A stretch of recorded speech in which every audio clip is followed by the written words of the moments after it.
در استودی حالتهای فوق‌العاده و مدافع گرجدنی در ناحیه واسه از بارشات برف و باران تشویششان زیادتر می‌گردد. این سبب دارد ناحیه واسه که بین دو دریا جایگیر شده است، با باریدن برف و باران خطر آمدن سیل از احتمال دور نیست. پیشگویی کردن فقط از مؤسسه باد و هواسنجی جمهوری تاجیکستان پیشگویی می‌شوند. در او حالت عموما صداهای خراب گشته در حدود ناحیه واسه خیلی زیادند. سر کرده از جماعت خدای رجب و دهه های پوشیان که هستند کفترخانه و همه موضع های خراب گشته در حدود ناحیه واسه چی ساحل دریای یاخسو و چی ساحل دریای سرخاب خیلی زیاد هستند.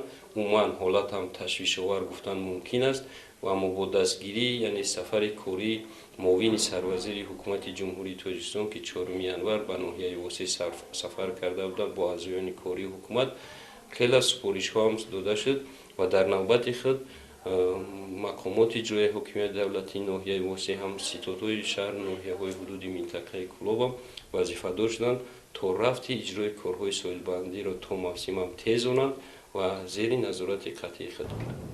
این قسمت دریای سرخاب از ناحیه واسه می‌گذرد. سیلی که از ناحیه‌های کوهستانی خوالینگ و بلجوان می‌فراید از همین جا می‌گذرند. سال گذشته سیل صدها گکتار زمین‌های کارمی نزد ساحل را در جامعه دهاتی به نام میرعلی محمدعلی شسته برده است. فصل زمستان از آرامی دریا استفاده نموده کارهای ساحل بندی دریا با صورت ادامه دارند. جمعیت دارای مسئولیتش محدود ماست اتریاد رقم 32 با استفاده از چنین تکنیک‌ها از ماه اپریل سال گذشته با ساحل بندی دریا و ساختن دمبه و کارهای ساختمانی را به اجرا رسانیده ایستاده است. ساختمان دو قطعه ساحل به انجام رسیده. ساختمان مسافه 3 کیلومتر ساحل ادامه دارد. 20 نفر ساکنان دهه زرکمر و دهه توغای از جماعت دهاتی به نام میرعلی محمدعلی در این ساختمان به کار جلب کرده شدند.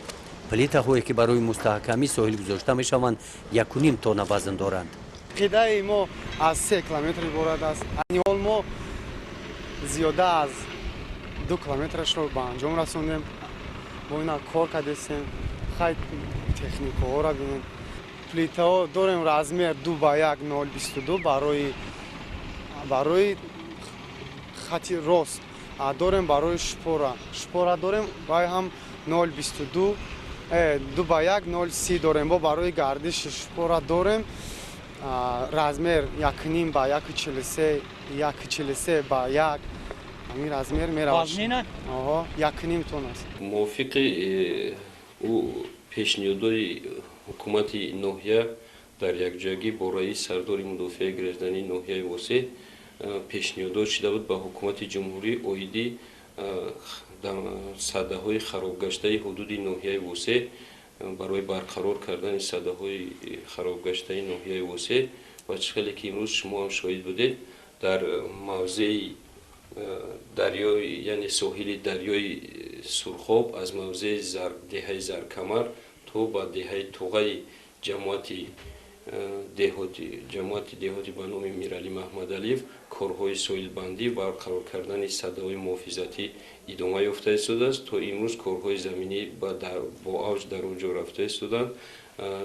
در نقشه هست مسافه 3500 متر در اونجا کارهای ساحل بندی صداهای خراب گشته تا موسم سیل‌های بهاری به اتمام رسانده شود. از روی لایحه ساختمانچیان سمت حرکت آب دریا را تغییر دادند. انا این زمین‌ها که زیاده از 100 گکتار را تشکیل می‌دهند از خطر سیل آزاد کرده شده من بعد به گردش کشاورزی داخل کرده می‌شوند. اگر اینمی участка را به انجام نمی‌رسوندیم قشلاق در پول ضرر بود. پول اینای او بازی با این سمت میره باز این حال با این سمت درون رفته است. یعنی شما سمت یا دیگه کردیم. چیز دیگر را گفتن در کار که در جماعت دهاتی توگرک سر کرده از دهه لرخوبی یعنی که امروز دهه حسن قربان تو دهه شوبیکه جماعت توگرک مسافه 5700 متر از در نقشه از امسال از تابستان امسال بعد سیل‌های موسمی کارهای ساحل بندی درجه و کارهای زمینی آغاز می‌شوند و غیر این در مجرای دریای سرخاب دهه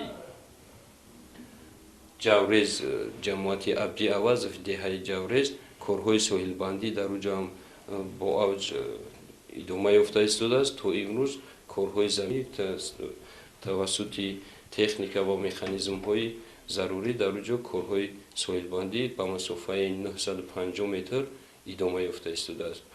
дар сохтмони иншоот барои коргарон шароитҳои хуби корӣ муҳайё карда шудааст.